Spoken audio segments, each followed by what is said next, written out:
기도드리로다. 아멘, 아멘, 아멘. 하나님을 만난 자들이 자신의 믿음을 새롭게 만나게 하는 자리가 공동체입니다.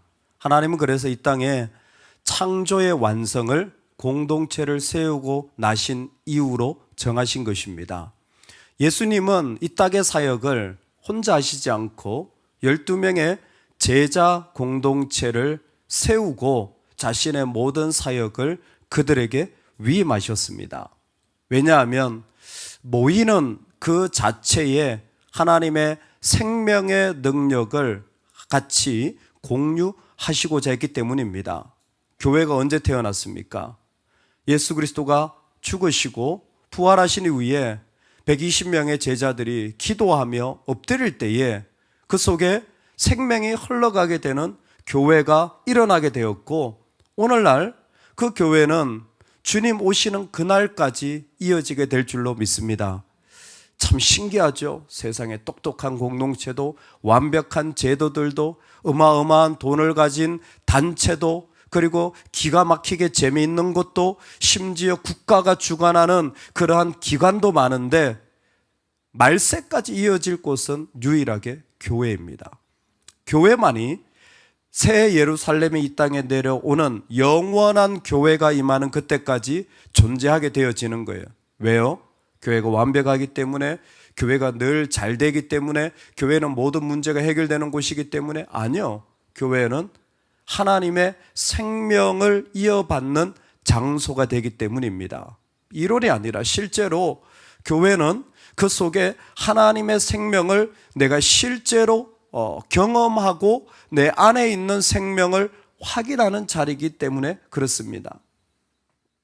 선교의 즐거운 가운데 하나가 뭐냐면 함께 어울리는 자리가 된다라는 것입니다.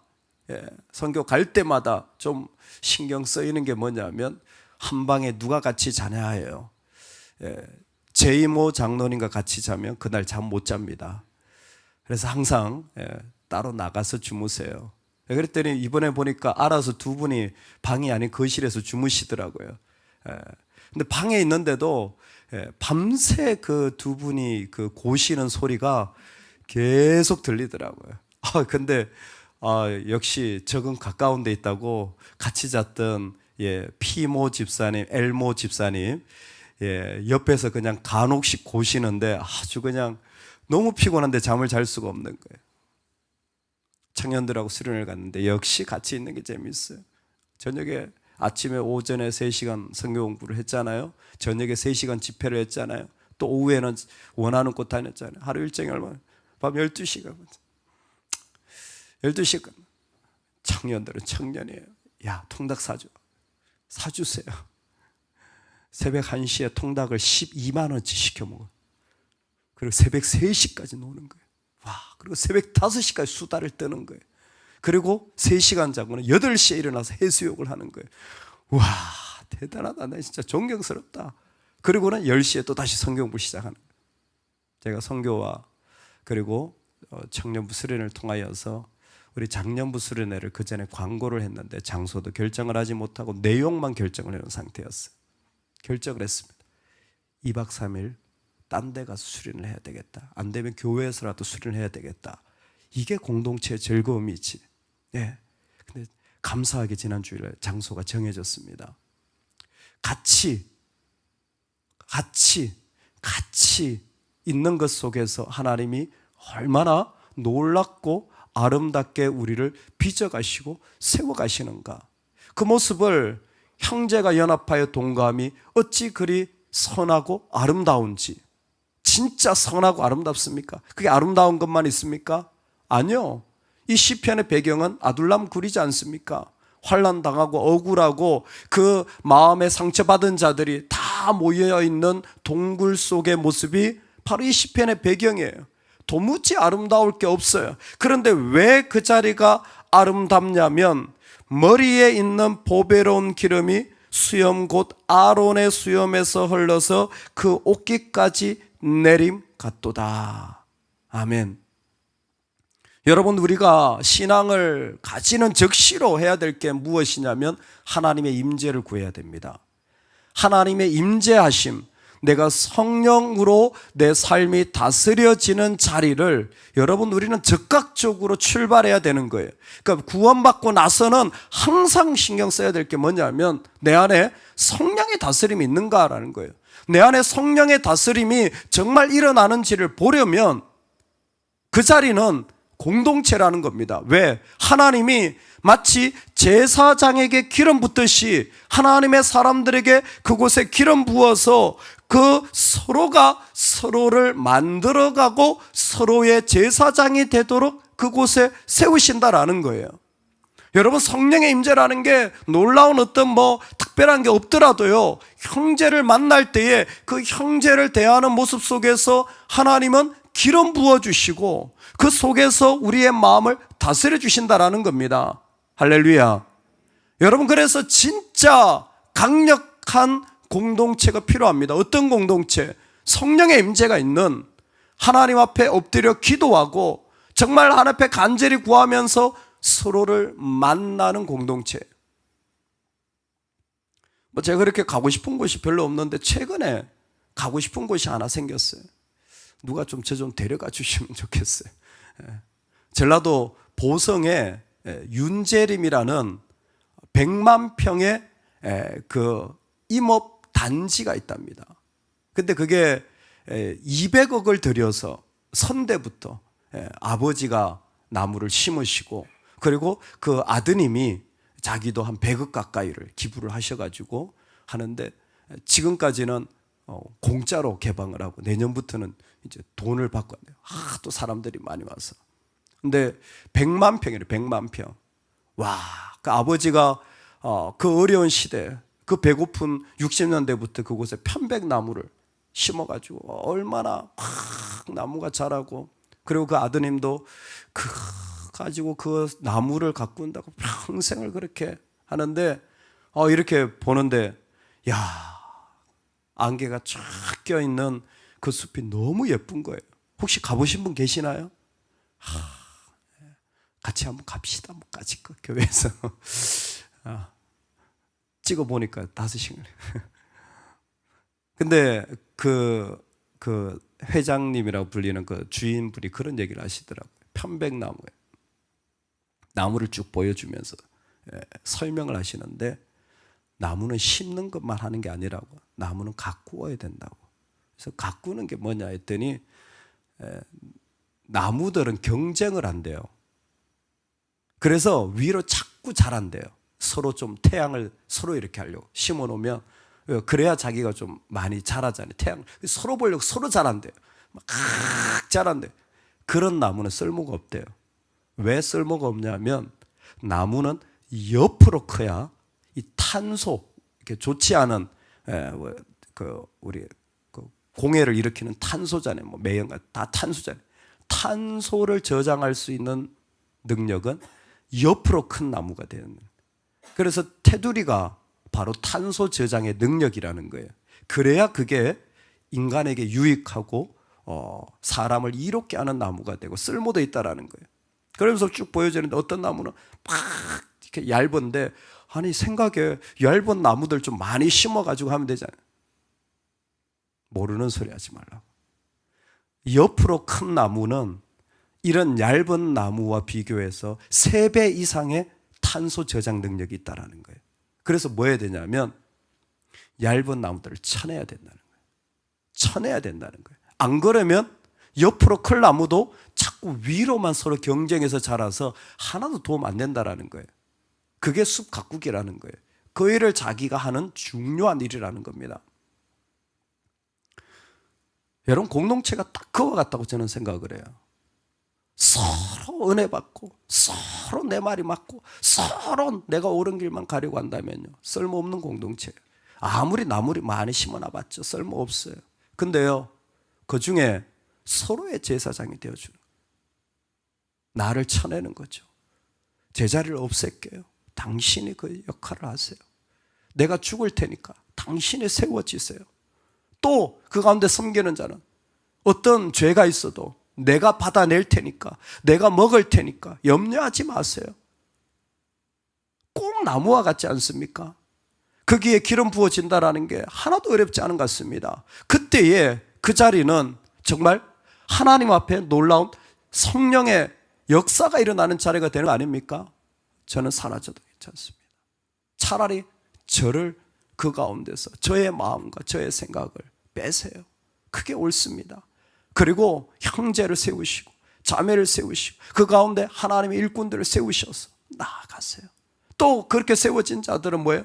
더 많은 죄들을 내가 더 짊어지겠습니다 할 때에 아름다운 제사장 공동체가 되어지는 것입니다. 그 일들이 일어날 때에 죽으려고 하는 자나 감당하려고 하는 자나 모두 다 하나님 앞에 생명을 누리는 자리가 되어지는 거예요. 그것만 있는 게 아니에요. 헐몬에 이슬이 내린 같도다 그랬어요. 아시죠? 헐몬산은 이스라엘에서 유일하게 눈이 덮인 설산입니다. 그리고 그곳에서부터 생수가 흘러나와서 이슬이 아침에 그 메마른 곳에 쫙 덮이면 생명의 기운이 일어나는 거죠. 하나님이 하시는 새로운 일들이 늘 도전되어지는 겁니다. 즉 이 형제들을 만나면서 그 가운데 하나님의 다스림을 서로 받는 거예요. 내가 십자가로 죽고 그 가운데 또 내가 이렇게 세워지고 또 그 가운데 내가 무슨 사역을 감당하면서 내 안에 있는 예수의 생명을 확인할 뿐만 아니라 하나님이 주시는 이슬 같은 생명의 능력을 머금고 하나님의 또 다른 부르심에 각자가 달려가는 겁니다. 여러분 핵심이 뭔지 아십니까? 보네프가 잘 얘기했습니다. 공동체의 핵심은 그리스도에게 의존한 마음이에요. 모든 것이 하나님에 의하여 내가 처지고 다스려지고 기름이 되어지고 그 가운데 그 주님의 통제 아래에 성령의 임재 아래에 있고 동시에 내가 생명의 하나님의 새로운 부름에 그 출발이 되어지는 게 다 그리스도에 의하여 이루어지는 자리, 그 자리가 바로 성도를 서로 만나는 자리라는 것입니다. 그 만남을 통하여 하나님은 이와 같은 일들을 시작하고 꿈꾸고 도전하고 그 가운데 역사를 일으키는 거예요. 내 안에 그런 능력이 없지만 실제로 하나님은 이 땅에 아담과 하와를 만나게 하셔서 12제자를 만나게 하셔서 120문도를 그 가운데 모아서 서로 만나게 하셔서 그 일을 이루어 가시는 분이라는 겁니다. 할렐루야. 여러분, 어떤 개인적인 신앙생활은 역사가 일어나지 않습니다. 내 혼자만의 신앙생활은 하나님의 통로가 될 수 없습니다. 절대로 그 신앙생활은 우리 자녀들에게 보여주지 말아야 할 신앙의 모습이에요. 그건 이 땅에서 사단의 먹이가 되기 쉬운 가장 기가 막힌 밥이 되어집니다. 그래서 유진 피터슨이 그랬어요. 공동체를 허무는 두 가지가 있다. 첫 번째는 경쟁이다. 내 욕심대로 되어지는 마음. 그래서 성경이 아닌 사람들은 심리학이나 경제학이나 경영학 교과서를 교회에 가지고 온다. 유진 피터슨이 한 말이에요. 교회가 공동체가 무너지는 첫 번째 방법이에요. 두 번째는 제도화시키는 겁니다. 시스템으로 문제 해결하려고 하는 거예요. 얼마나 문제가 많습니까? 그러니까 뭐예요? 자꾸만 법을 따집니다. 자꾸만 효율성을 따져요. 자꾸만 이 일이 얼마나 좋은 결과를 낳을지만 따집니다. 따져보세요. 답이 나오나? 답 안 나옵니다. 오히려 서로 이 사람 잘못, 저거 안 돼, 이 사람 무슨 자격 있어, 이런 말들로 다 무너지지. 은혜 외에는 생명이 일어나지 않습니다. 그리고 은혜가 있으면 어떤 것 없어도 하나님은 그 가운데 생명을 일으키시는 분이 우리 주님입니다. 정말 주님은 우리를 은혜로 세우신 분이에요. 은혜로 세우신 분입니다. 그래서 오늘 말씀의 마지막 구절이 이겁니다. 여호와께서 복을 명령하셨나니 곧 영생이로다. 아멘. 영생, 즉 생명이라는 하임 이름, 하임, 이것은 하나님께로만 흘러나올 수 있는 겁니다. 형제가 거했는데 같이 있는데 그것을 하나님이 복이라고 말씀하시는 이유는 뭐냐면 그 속에 하나님은 자신의 것을 그 가운데 흘려 보내주시기 때문입니다. 자신의 것을 언제 흘려 보내주십니까? 우리가 만날 때, 우리가 만날 때 하나님은 그곳에 자신의 하임을 흘려보내주시는 거예요. 그 진정한 만남들이, 그 만남들이 주의 이름으로 강력하게 일어날 때에 이 세상을 이길 만한 어떤 하임이 흘러가는 거예요. 최고의 꼭 여러분들이 읽어보셔야 할 책 중에 하나가 보네포의 그리스도인의 신도 생활입니다. 바로 이 말씀을 가지고 주애를 하고 고백을 한 거예요. 그리고 그 자신도 사실은 나치 치하에서 좋은 직장 버리고 다시 독일로 들어와 가지고 공동체를 세워갑니다. 그곳에 쫓겨다니는 신학생 공동체를 데리고 공동체를 세우고 또 지하에 숨어있는 교인들과 함께 믿음의 공동체 생활을 하면서 서신을 주고받고 하면서 계속해서 회중을 모아가요. 아무리 국가가 악이라도 그 가운데 믿음의 공동체는 그 모든 것을 이길 만한 힘이 있다는 걸 그는 진심으로 믿었고 실제로 그와 같은 사역을 계속해 나간 겁니다. 계속 만나요. 못 만나면 편지라도 보내요. 근데 그 그리스도의 그 신도 생활에 보면 그런 얘기가 나와요. 영적인 죽음의 상태가 있다. 영적인 죽음의 상태에 있는 자들이 있다. 영적인 죽음이라는 표현을 써요. 아니 내가 예수님을 믿는데 영적인 죽음이 왜 있느냐? 영적인 죽음이 있는 사람들은 누구냐면 만남이 일어나지 않는 자들이에요. 만남이 일어나지 않는 자들이에요. 표현을 이렇게 했습니다. 의외로 공동체 안에 목회자 냄새만 풍기는 자들이 많다. 아는 척, 경험한 척, 그리고 내가 이만큼 하는 척, 마치 자기가 무슨 설교를 하는 것처럼 목회자 냄새만 풍기는 자들. 실제로는 만남이 없는, 실제로는 그 안에 자기의 것들을 다 벗어놓고 만나는 것이 없는 그 영적인 죽음의 상태라는 거예요. 왜 그러냐? 보네포는 그렇게 설명했습니다. 그 사람들은 들은 것이 없어요. 들은 것이 없어요.